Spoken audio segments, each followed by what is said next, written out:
Assalamualaikum warahmatullahi wabarakatuh. Innal hamdalillah nahmaduhu wa nasta'inuhu wa nastaghfiruh wa na'udzu billahi min shururi anfusina wa min sayyiati a'malina. Man yahdihillahu fala mudilla lahu wa man yudlil fala hadiya lahu. Asyhadu an la ilaha illallah wahdahu la syarika lahu wa asyhadu anna Muhammadan abduhu wa rasuluh. Ya ayyuhalladzina amanu taqullaha haqqa tuqatih wa la tamutunna illa wa antum muslimun. Ya ayyuhan nasu taqu rabbakumul ladzi khalaqakum min nafsin wahidah khalaqa minha zawjaha wa batha minhuma rijalan katsiran wa nisaa. Wattaqullaha alladzi tasaaluna bihi wal arham innallaha kana 'alaykum raqiba. Ya ayyuhalladzina amanu taqullaha wa qulu qawlan sadida yuslih lakum a'malakum wa yaghfir lakum dhunubakum wa may yuti'illaha wa rasulahu faqad faza fawzan 'azima. Amma ba'du. Ma'asyiral muslimin, akhwani fid din rahimani wa rahimakumullah jami'an. Alhamdulillah, kita memuji Allah Subhanahu wa taala pada setiap waktu dan setiap tempat yang kita singgahi atas segala nikmat-nikmat yang telah Ia curahkan, Ia limpahkan kepada kita semua. Kita bersyukur kepada Allah Subhanahu wa taala dengan memuliakan Allah, mengagungkannya, berusaha untuk memperbanyak mengingat Allah Subhanahu wa taala merupakan obat dari segala penyakit-penyakit dunia, merupakan solusi untuk mendapatkan kebahagiaan di dunia ini, yaitu dengan memperbanyak mengingat Allah Subhanahu wa taala dan bersyukur kepadanya. Saudara-saudaraku kaum muslimin yang dimuliakan oleh Allah Subhanahu wa taala, pembahasan kita masih melanjutkan dari aqsamul qulub, yaitu pembagian hati yang pernah kita sampaikan pada pertemuan yang terakhir dari materi yang ada di dalam kitab Tazkiyatun Nafs ini. Kita telah sampai kepada pembahasan aqsamul qulub, yaitu pembagian ataupun bentuk-bentuk hati manusia, berbeda-beda satu dengan yang lainnya. Dan telah kita lewati atau telah kita sampaikan, itu bentuk hati yang pertama dan ini yang paling utama adalah al-qalbus sahih. Orang-orang yang memiliki hati yang sehat. Hati yang sehat ini yang dimaksud adalah al-qalbus salim, adalah hati yang selamat, selamat dari berbagai macam racun-racun syubhat. Hati yang sahih ini adalah hati yang selamat dari berbagai macam dorongan-dorongan syahwat,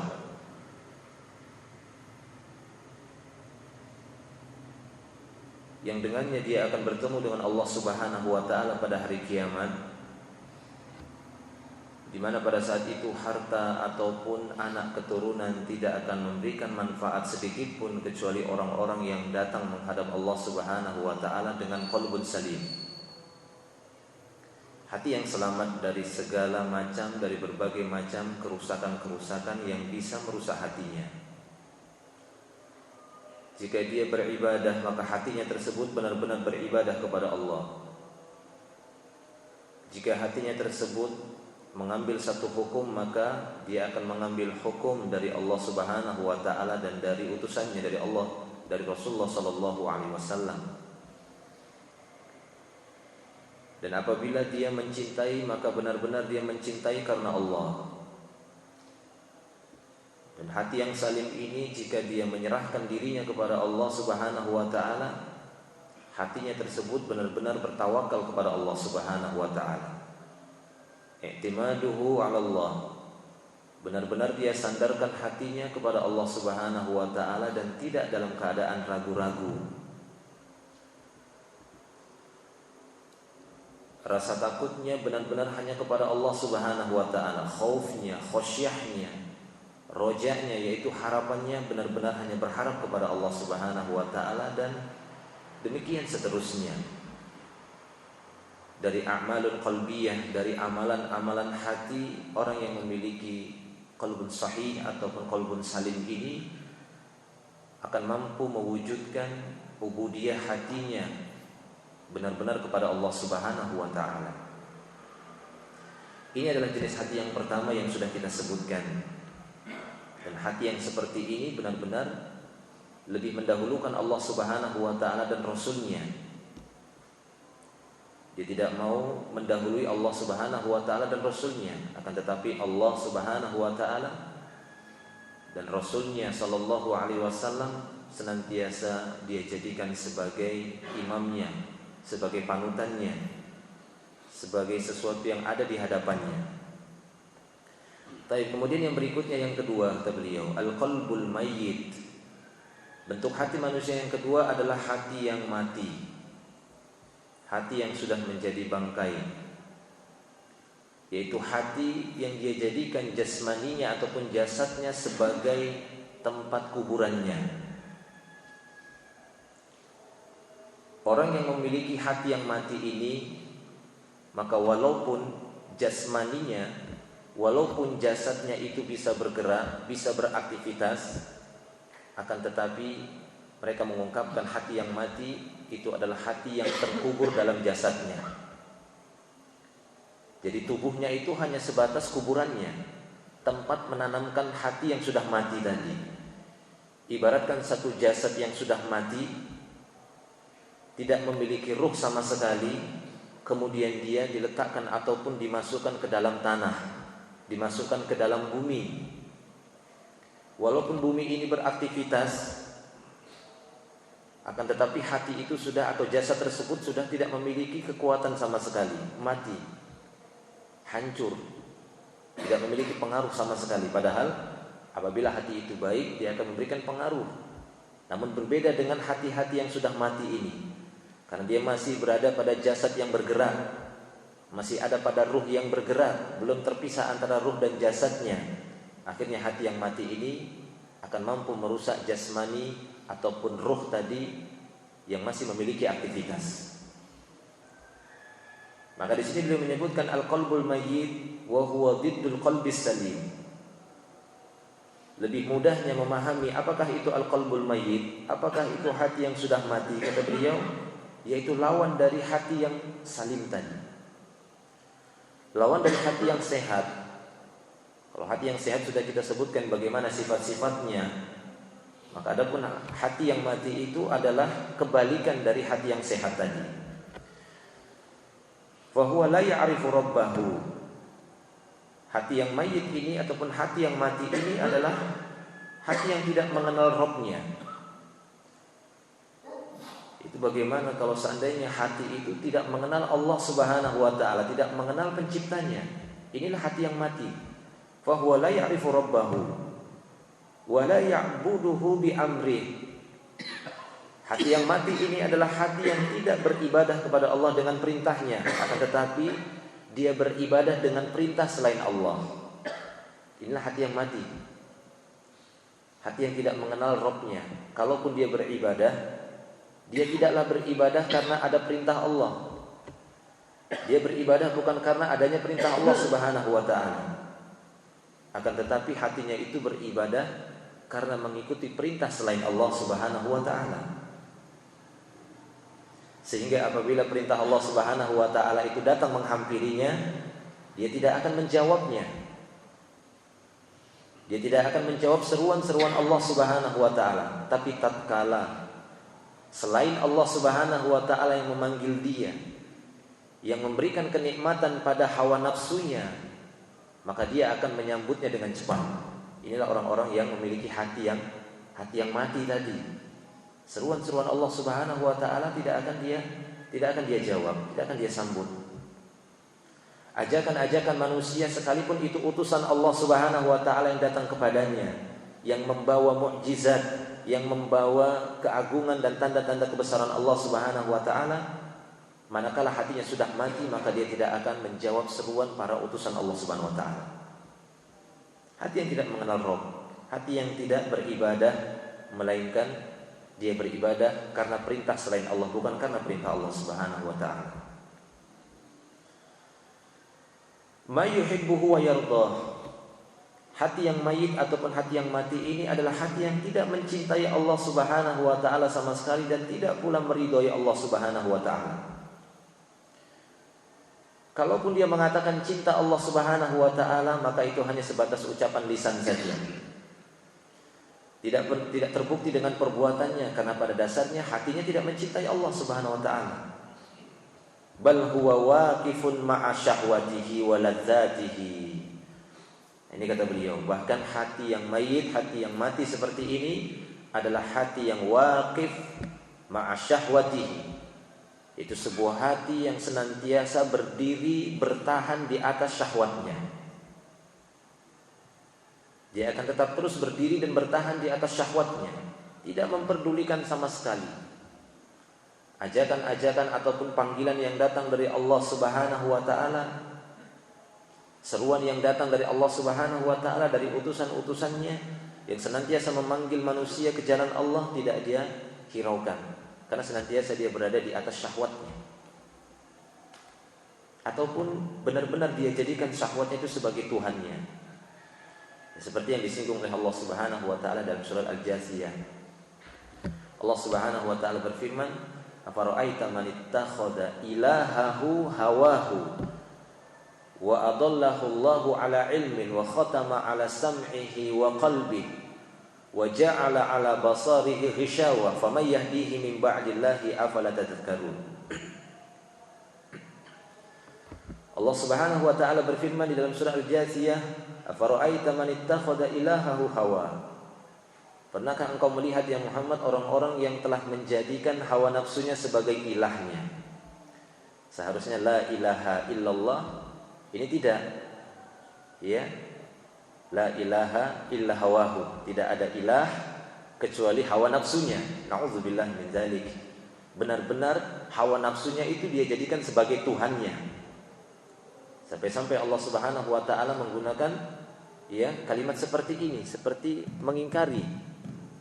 Afara'aita, pernah enggak menyaksikan, pernah enggak melihat orang-orang yang menjadikan hawa nafsunya sebagai Tuhannya, tidak memperdulikan sama sekali seruan-seruan yang datang dari Allah Subhanahu wa taala, tidak menyambut seruan Rasulullah sallallahu alaihi wasallam yang mengajak kepada keimanan, mengajak kepada syurga, mengajak kepada ketakwaan, kepada kesalehan, kepada akhlak yang mulia, tidak dihiraukan sama sekali, karena yang menjadi ikutannya dan Tuhannya adalah hawa nafsunya.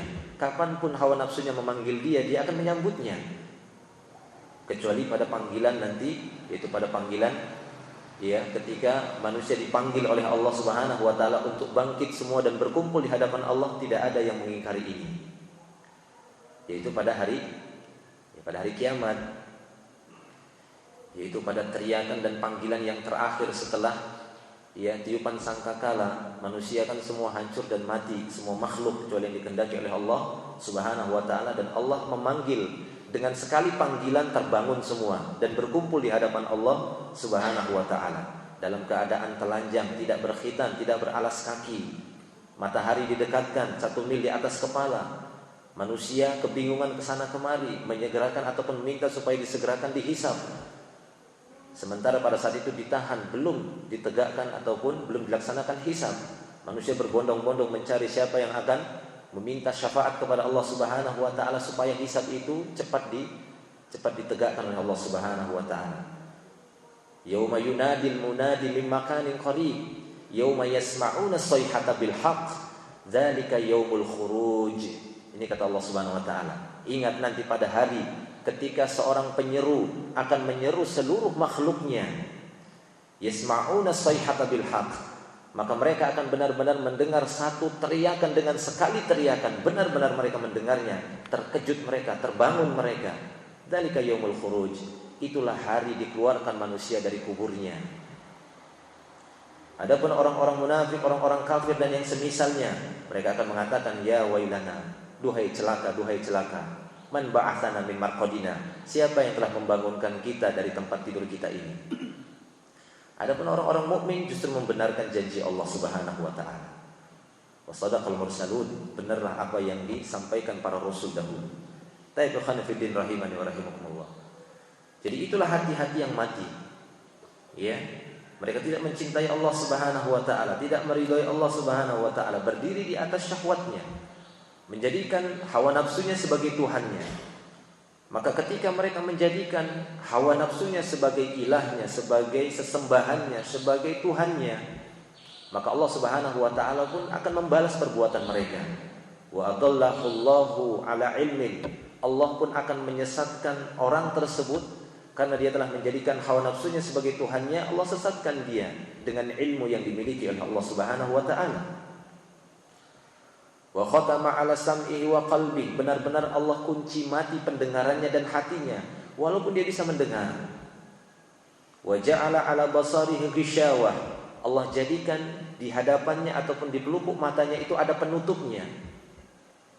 Faman yahdihi min ba'di dzalik, siapa yang bisa memberikan hidayah orang seperti ini selain Allah Subhanahu wa taala? Afala tatadzakkarun, kenapa kalian tidak mengambil pelajaran dari Allah Subhanahu wa taala? Nah demikian. Jadi inilah hati yang mati, hati yang berdiri di atas syahwatnya, waladzatihi, hati yang berdiri di atas kelezatan syahwatnya. Yang terpenting dia nikmat dengan syahwatnya. Walau kana fihi sukhtu rabbih wa ghadabihi, sekalipun dalam perkara itu ada kemurkaan dan kebencian dari Allah, maka dia tidak akan peduli. Wala yubali idza faza bi syahwatihi wa hadhihi ridha rabbih aw sakhtihi. Hati yang seperti ini adalah hati yang tidak pernah memperdulikan apakah Allah Rabbnya ridho dengan dia ataukah marah dengan dia, dia enggak peduli. Idza faza bi syahwatihi wa hadhihi, selama dia masih merdeka dengan syahwatnya, dia bebas dengan syahwatnya, maka dia tidak peduli apakah perbuatannya tersebut mendatangkan ridho Allah Subhanahu wa taala ataukah mendatangkan kemurkaan. La yubali. Orang seperti ini tidak akan pernah peduli. Kenapa? Karena sudah mati hatinya. Fa huwa muta'abbidun li ghairillah, maka hati yang seperti ini jelas-jelas telah beribadah kepada selain Allah. Seperti yang kita sebutkan tadi, telah menjadikan hawa nafsunya sebagai tuhannya.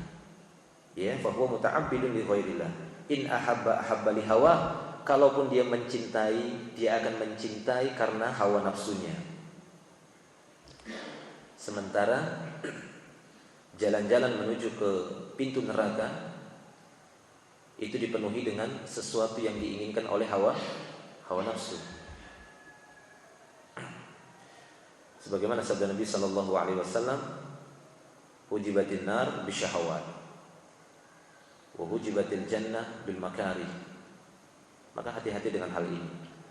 Neraka itu dihiasi dengan hal-hal yang diinginkan oleh syahwat kita, syahwatnya manusia. Ya, neraka itu dikelilingi dengan hal-hal yang diinginkan oleh hawa nafsu dan syahwat manusia. Wa hujibatil jannatu bil makarih, sementara surga itu dihiasi dengan sesuatu yang dibenci oleh hawa nafsu.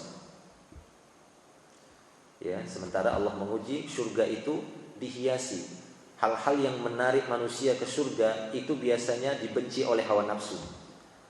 Perkara-perkara yang menarik manusia ke dalam api neraka itu justru dicintai oleh hawa nafsu tersebut.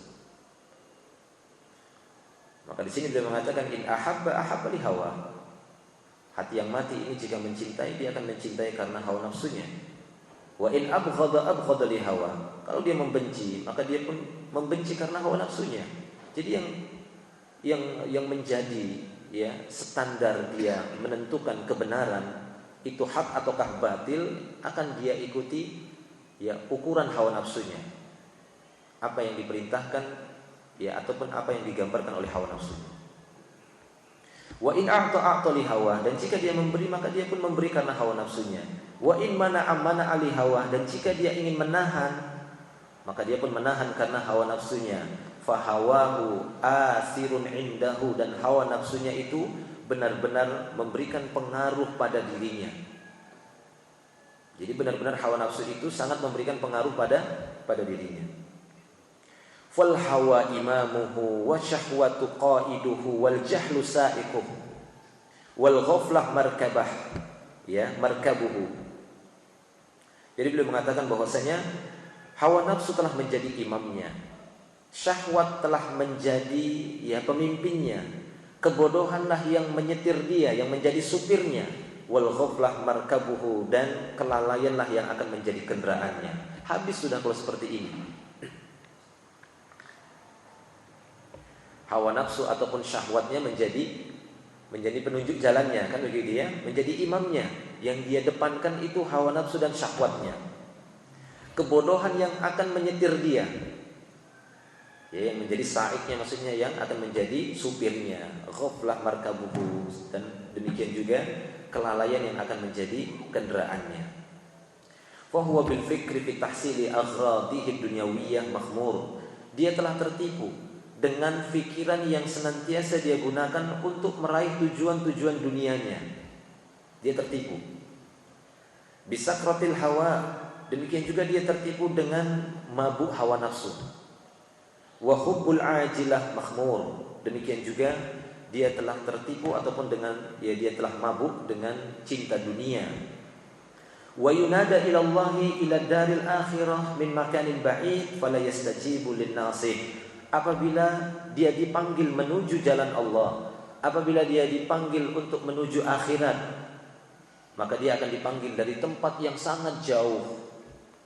Ya, beda ya ketika orang memanggil dari jarak yang dekat dengan jarak yang jauh. Orang yang hati yang mati ini, walaupun yang memanggil itu jaraknya dekat, kan gitu ya, dekat sekali, seorang nasih, seorang pemberi nasihat itu akan menasihati dia dalam, ya, dengan jarak yang dekat, maka seakan-akan dia memanggil orang ini dari jarak yang sangat jauh sekali.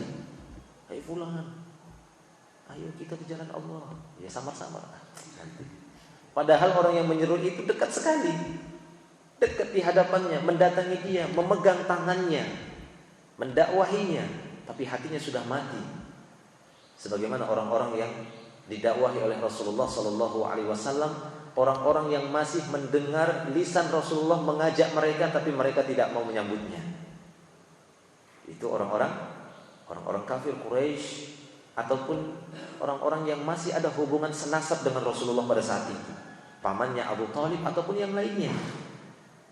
Ketika Rasulullah memanggil mereka dengan jarak yang dekat, beliau datang mengajarkan, memanggil mereka, tapi mereka tidak menyambutnya. Jadi seakan-akan dia dipanggil dari jarak yang sangat jauh sekali, padahal, ya, kalau dilihat jaraknya tidaklah begitu jauh, tapi seakan-akan seperti itu. Wa yattabi'u kulla syaitanin marid, dan dia akan mengikuti setiap syaitan yang durhaka. Ad-dunya tuskhituhu wa turdih, maka dunia itu yang akan menjadi barometernya, yang akan menjadikan dia murka ataukah dia ridho, itu adalah dunia. Wal hawa yasummuhu amasi wal batil wa yu'mih, demikian juga hawa nafsunya membuat dia bisu dan membuat dia buta, seperti yang kita sebutkan tadi.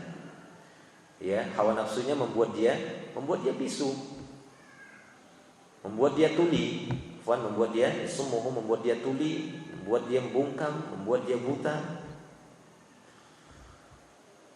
Nah, sehingga beliau pun mengatakan, fa mukhalatatu sahibi hadzal qalbi saqam wa mu'asyaratuhu sam wa mujalasatuhu halak.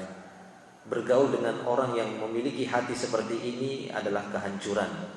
Ya, bermuamalah dengan orang seperti ini racun, dan duduk bersamanya adalah kebinasaan. Jadi jauhi orang seperti ini.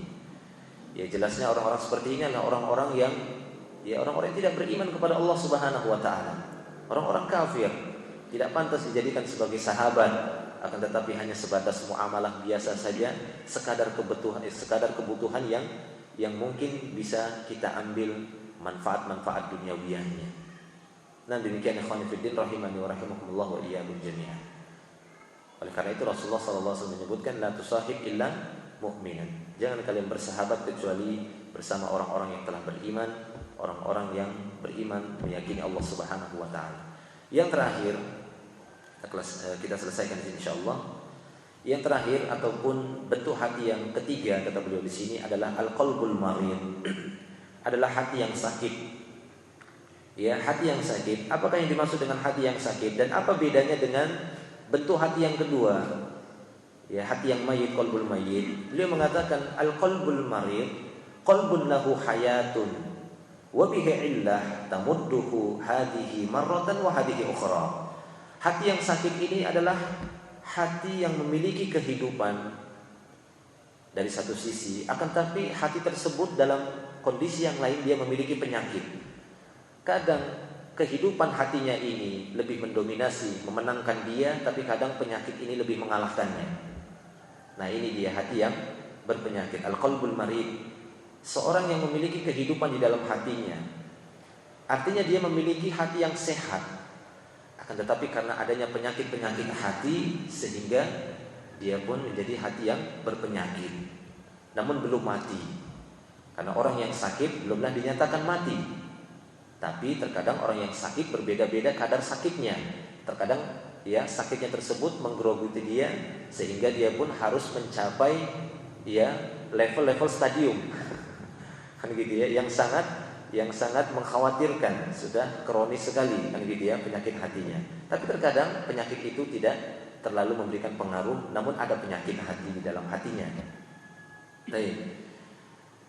Nah, demikian dia mengatakan wahwa lima khaliba alaihi minhuma. Maka kondisi orang seperti ini tergantung mana di antara keduanya yang saling mempengaruhi.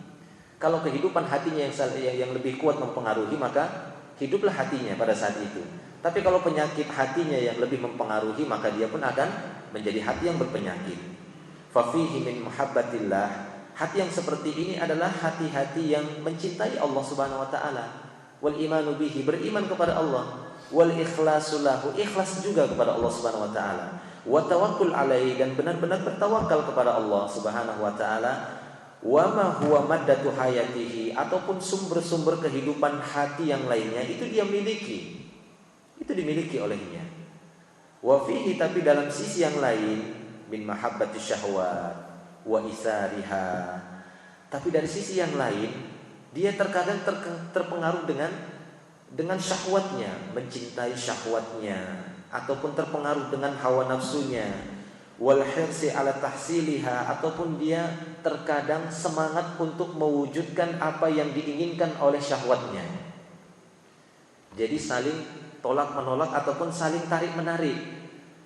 Dalam satu kondisi didapati hati yang marid ini sangat mencintai hawa nafsunya, bahkan berusaha untuk mewujudkan apa yang diinginkan oleh hawa nafsu. Tapi dari sisi yang lain dia berusaha untuk menolaknya. Kemudian berada pada posisi yang kuat. Ya, bersandar kepada Allah Subhanahu wa taala, beriman kepada Allah Subhanahu wa taala.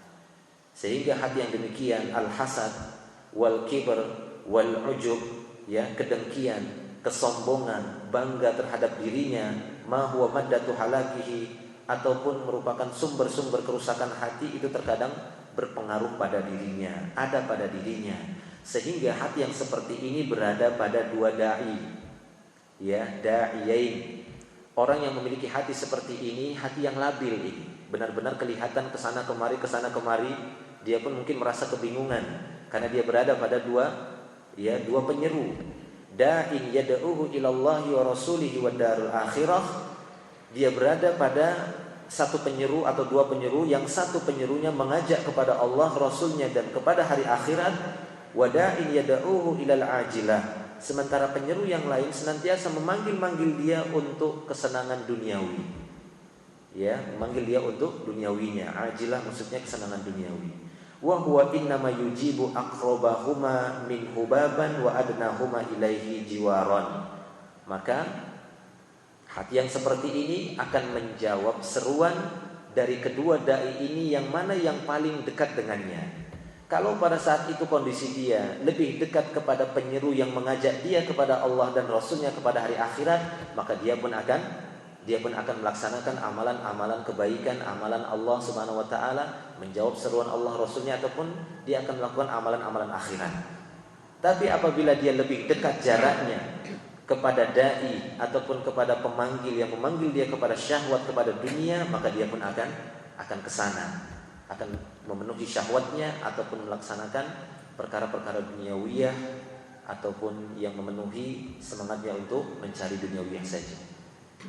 Nah, jadi kondisi orang yang seperti ini ya, yang seharusnya lebih banyak mengoreksi dan memperbaiki hatinya, karena kondisinya berada pada kondisi yang sangat labil. Dia berada pada dua penyeru, yang menyeru kepada jalan Allah, artinya masih ada keimanan pada dirinya, belum mati hatinya. Namun terkadang dari sisi lain ada penyeru-penyeru yang mengajak dia kepada kebinasaan, ya, kepada kerusakan, kepada hawa nafsu ataupun kepada syahwatnya. Bahkan kita katakan orang-orang yang seperti ini, orang-orang yang memiliki hati yang sakit, terkadang kita dapati tatkala dia melakukan satu kebaikan itu dia lakukan karena memang hawa nafsunya menginginkan itu, dan dia sulit untuk mendeteksinya. Ya, dia sulit untuk mendeteksinya. Bahkan kita dapati apabila dia melakukan satu amal ibadah, tidaklah dia melakukannya melainkan karena memang dorongan hawa nafsunya. Seperti apa? Seperti orang-orang yang melaksanakan ibadah bukan karena Allah Subhanahu wa taala. Berarti apa? Keikhlasan di dalam hatinya itu sudah dikalahkan dengan syahwatnya. Sehingga apabila dia mengerjakan sholat bukan karena Allah Subhanahu wa taala hatinya, tapi karena ingin dipuji manusia, ingin dilihat manusia. Nah, ini dia. Ya, kenapa? Karena ada syahwat di sana. Syahwat manusia menginginkan duniawiyah, menginginkan ketenaran, menginginkan popularitas, menginginkan ya sifat-sifat duniawiyah. Sehingga walaupun dia melaksanakan ibadah, yang mendorongnya bukan karena keikhlasan, bukan karena hati yang baik tadi, akan tapi yang mengajak dia, yang memanggil dia itu karena syahwatnya, maka dia pun beribadah karena syahwat. Orang-orang yang beribadah karena dorongan syahwat, maka orang-orang seperti ini yang mudah terjatuh kepada keputusasaan. Apabila dia mendapatkan satu ujian dalam melaksanakan ibadah, dalam melaksanakan kebaikan, dia diuji, maka dia cepat meninggalkannya. Dia cepat putus asa. Kalaupun dia semangat, mungkin semangat di awalnya saja. Ini dia. Hati-hati gitu ya. Terkadang ada program-program kebaikan itu semangat-semangat di awal. Ketika sudah dapat hal-hal yang gak enak langsung mundur lari. Nah, ini harus bisa dideteksi. Ini kemungkinan yang mendorong dia itu bukan keikhlasan, bukan hati yang lagi sehat, tapi hati yang lagi sakitnya yang lebih menang memanggil dia. Berbeda orang-orang yang keikhlasan itu yang memanggil dia. Maka tatkala dia melakukan sesuatu, dia akan bertahan dan bersabar di sana. Nah, itu banyak contohnya mungkin ya. Dan itu mungkin bisa kita deteksi ataupun bisa kita ukur masing-masing pada diri kita, karena ini sulit kita ukur pada diri orang lain. Karena yang mengetahui hati yaitu adalah orang itu sendiri. Kita tidak mengetahui bagaimana hati orang lain. Makanya pembahasan ini ya lebih cocok ya kepada tazkiyatun nafs. Upaya mensucikan jiwa sendiri, hati sendiri. Karena kita tidak bisa. Ini hanya sebatas pembahasan umum yang memaparkan secara umum bagaimana bentuk-bentuk hati manusia. Wallahu a'lam bishawab. Tayyib ikhwan fillah rahimani wa rahimakumullah wa iyyakum jami'an. Inilah 3 bentuk hati. Di mana kita berada, maka kita yang lebih mengetahui, dan kitalah yang bisa mengusahakannya untuk mendapatkan pada posisi apakah hati kita hati yang sehat ataukah hati yang mati ataukah hati yang sakit. Kita tidak bisa memvonis orang lain, akan tapi kita bisa melihat bagaimana kondisi hati kita dan kita bisa memperbaikinya jika kita mendapatkan sesuatu yang tidak baik pada hati kita. Namun apabila kita mendapatkan kebaikan pada hati kita, maka berterima kasih, bersyukurlah kepada Allah Subhanahu wa taala. Itu semua ya berkat karunia Allah Subhanahu wa taala yang telah membimbing kita sehingga berada pada hati yang benar, hati yang baik ataupun hati yang salim. Allahu a'lam bishawab.